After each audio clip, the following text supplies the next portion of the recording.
Fayetteville, West Virginia, 1945. The world is celebrating the first Christmas of peace after the horrors of World War II. For George and Jenny Sodder, Italian immigrants who built a life from nothing, it should have been a night of triumph. They had 10 children, a successful trucking business, and a home filled with life. But at 1:30 a.m. the peace was shattered. A fire, violent and sudden, tore through their house. George and Jenny escaped with 4 children. 5 remained upstairs. For the next 45 minutes, George Sodder tried to become a hero. He broke windows, he climbed walls, he screamed until his lungs burned. He watched his house collapse into a glowing pit of ash, certain his children were gone. But when the sun rose, the mystery began.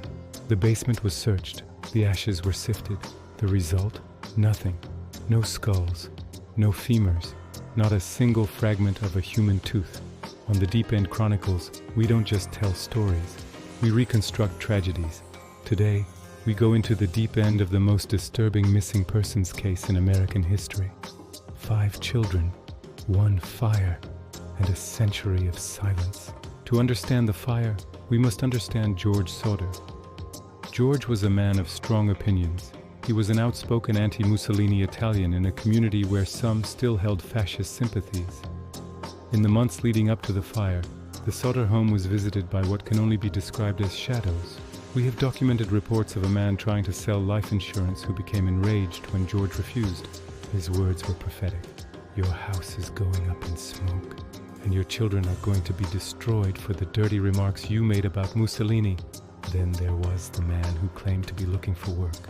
He pointed to the fuse box and said, "This will cause a fire someday."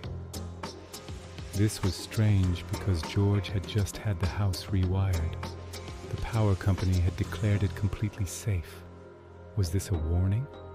Or was it a threat? We will analyze the tense political climate of Fayetteville and uncover why the Sodders might have been a target for something far more sinister than a simple accident. Let's reconstruct the timeline of that terrifying night. It starts at midnight. The phone rings. Jenny answers. A woman's voice asks for a name Jenny doesn't know. In the background, she hears laughter and the clinking of glasses. She hangs up thinking it's just a wrong number. But was it? Or was it a calculated call to see who was awake? An hour later, at 1 a.m., Jenny is woken again, this time by a heavy object hitting the roof with a loud thud and then rolling down. She goes back to sleep, dismissing the sound. 30 minutes later, at 1:30 a.m., the house is ablaze. This is where the coincidences become truly impossible to ignore. George runs to get his ladder, the one he always keeps propped against the side of the house. It's gone. It was later found tossed in a ditch 75 feet away. He then runs to his 2 coal trucks. These were heavy-duty machines that started every single morning, even in sub-zero temperatures. But tonight, both are dead. Someone had clearly tampered with the engines. In desperation, he tries to use the water barrels to douse the flames. They're frozen solid. Every single safety net George Sodder had built for his family was systematically and deliberately cut that night. This wasn't just a fire. It feels chillingly like an execution. The official ruling was an electrical fire. Case closed. But the Sodders didn't buy it, not for a second. Jenny Sodder began to study the science of fire with an obsession that only a mother searching for answers can have. And the science just didn't add up.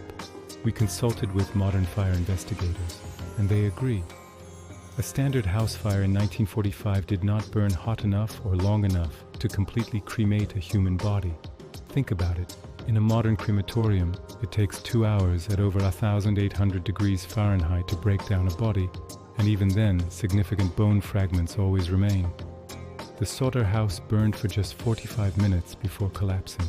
If 5 children had died in that basement, their skeletons, or at least large parts of them, would have been there. They weren't. Years later, in a desperate attempt to find something, George excavated the basement himself and found a small organ. He thought it was a human heart, a final, heartbreaking piece of his children. But pathologists later proved it was a beef liver, completely untouched by fire, seemingly planted there by someone to convince the family to stop searching. Who had access to the sealed-off site? And who wanted them to believe their children were dead? If they didn't die in the fire, where did they go? This is where the case spirals into a nationwide mystery. We investigate a compelling witness statement from a woman who saw the children in a car, peering out the window as it sped away from Fayetteville on the very night of the fire. We also look at the hotel in Charleston, West Virginia, where a manager claimed to have seen them with 2 men and 2 women who wouldn't let the children talk to anyone. Then, 20 years later, comes the most haunting piece of evidence of all, the 1967 photograph. Jenny receives a letter in the mail, no return address.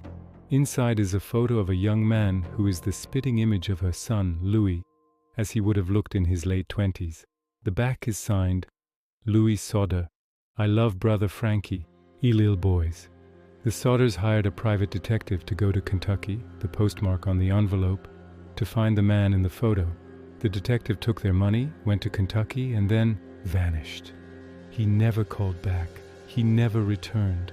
The deep end of this story isn't just a fire. It's a conspiracy of silence that reached into every corner of the community and beyond. George Sodder died in 1969. Jenny died in 1989. For the rest of their lives, they wore black, not as a sign of mourning for the death of their children, but for the agonizing loss of the truth. The billboard they erected on Route 16, with the faces of their 5 missing children, became a landmark of American tragedy. It stood for 40 years, a silent scream for justice that echoed across the country.